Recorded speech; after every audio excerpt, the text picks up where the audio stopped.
Liam had always been the kind of young man who believed hard work could solve anything, but lately even that belief was starting to crack.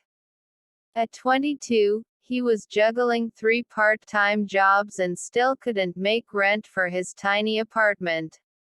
His days started before sunrise at a bakery where the smell of bread clung to his clothes, then a midday shift stocking shelves at a discount store, and finally late evenings delivering food on his old motorbike through rain or heat.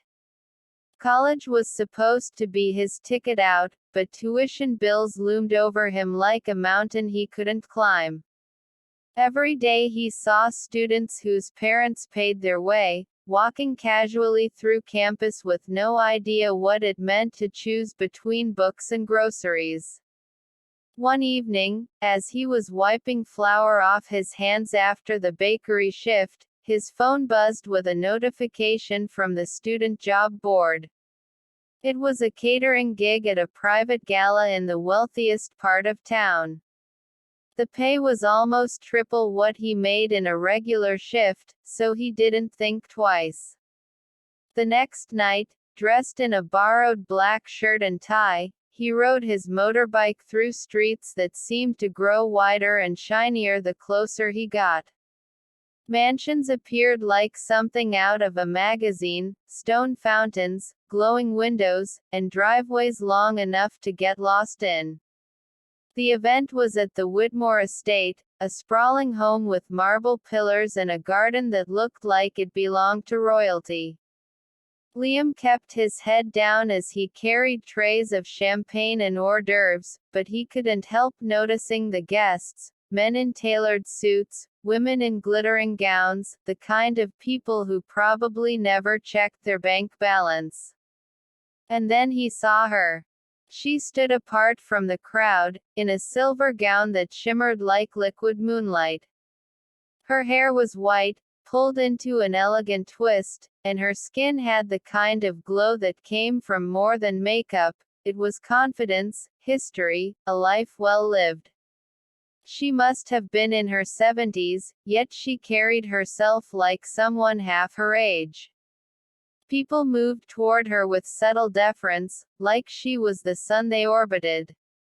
When Liam came near with a tray, she looked at him, not past him, not through him, but at him, with eyes the color of stormy seas. "You're new," she said softly, her voice a mixture of warmth and command. "Yes, ma'am," he replied, almost dropping the tray in his nervousness.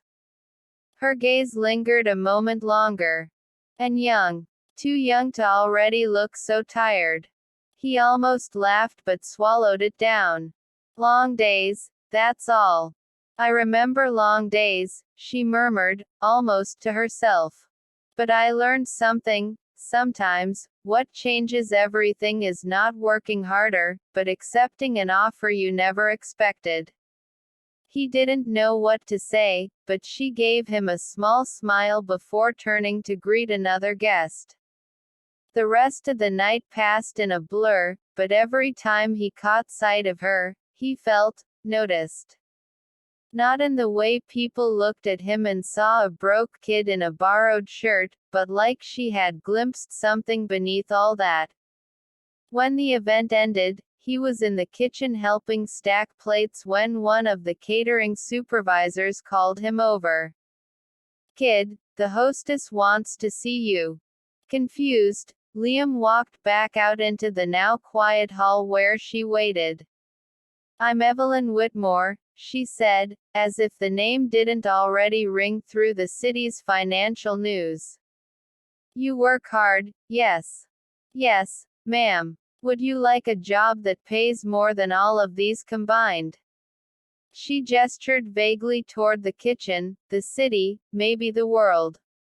He blinked. "Doing what?" She smiled in a way that made him feel like he'd already agreed. "We'll talk.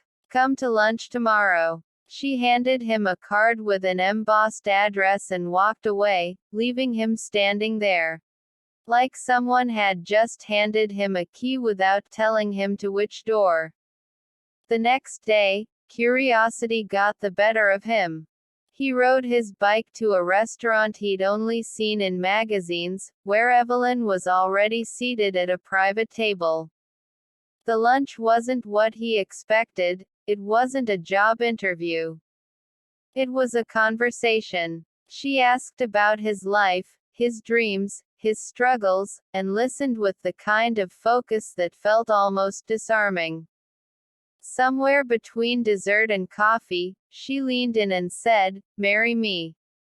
He nearly choked. "Excuse me. I'm 71. I don't play games. I like you, Liam. You're honest, you're real, and I think you could be good for me. In return, you'll never worry about bills again." He laughed at first, waiting for the punchline, but she just sipped her coffee. He left the lunch feeling like he'd stepped into a dream or maybe a trap.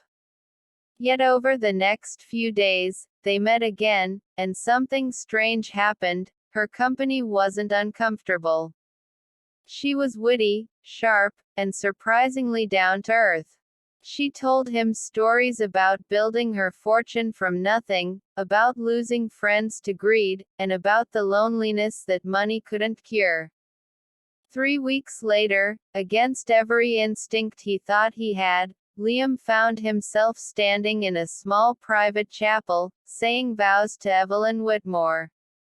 There were whispers from her social circle, speculation from strangers, and judgment from his friends, but he told himself it didn't matter.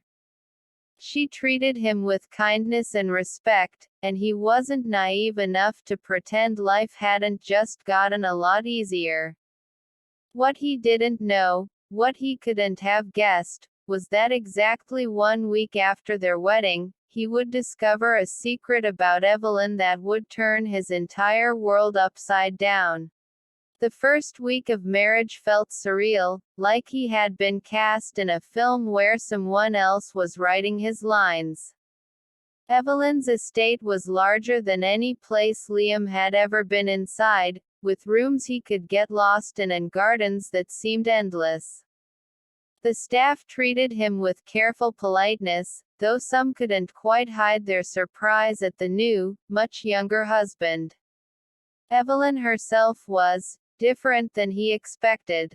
She didn't smother him or demand constant presence.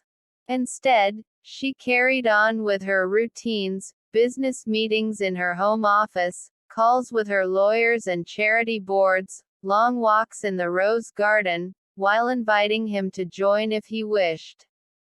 Sometimes they ate dinner together, and she would ask about his classes, offering thoughtful opinions on literature and economics like she'd been a professor in another life. Other times, she disappeared into her study for hours, emerging with the faint smell of old books clinging to her clothes. On the third night, she invited him into the library, a cavernous room with dark wood shelves stretching to the ceiling, ladders on rails, and a massive fireplace. She poured 2 glasses of wine and handed him one. "This," she said, holding hers up, "is older than you. And worth more than your college tuition." Liam laughed nervously. "Then I'll sip it very carefully." They talked late into the night, about everything from the books that shaped them to the strange way people change when money enters the equation. Evelyn's laughter, when it came, was rich and genuine, and Liam began to realize that the age gap mattered less in conversation than it did to strangers' eyes. Still, something about her eluded him. There was a guardedness, a flicker in her expression when certain topics came up: family, the past, and especially one locked door at the end of the east hallway. She told him it was her private sitting room, off limits to everyone, but the way she said it carried an undertone he couldn't quite place. By the 5th day, whispers had begun.